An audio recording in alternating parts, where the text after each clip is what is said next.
સુરતવાસીઓને હવે વધુ એક ભેટ રાજ્ય સરકાર દ્વારા મળવા જઈ રહી છે। રાજ્ય સરકાર તરફથી સુરતમાં ઇન્ટરનેશનલ એરપોર્ટનું વિસ્તરણ કરવા માટે લીલી ઝંડી મળી ગઈ છે। છેલ્લા કેટલાક સમયથી એરપોર્ટના વિકાસ માટે ચળવળ ચાલી રહી હતી, જે આખરે હવે રાજ્ય સરકારે એરપોર્ટના વિસ્તરણ માટે પરવાનગી આપ્યા બાદ પૂર્ણ થઈ છે।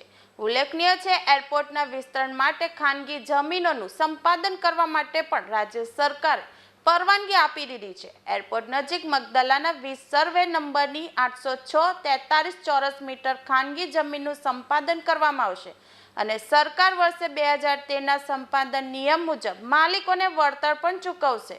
સુરત ઇન્ટરનેશનલ એરપોર્ટ માટે ₹215 કરોડનો ખર્ચ કરવામાં આવશે।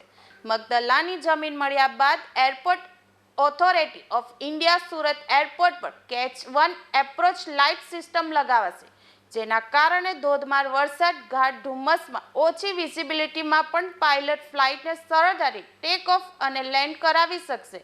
તમને જણાવી દઈએ કે હાલમાં ભારે વરસાદ અને ધુમ્મસને કારણે ફ્લાઇટને ટેક ઓફ અને લેન્ડ કરાવવામાં પાયલટને મોટી સમસ્યા થતી હોય છે।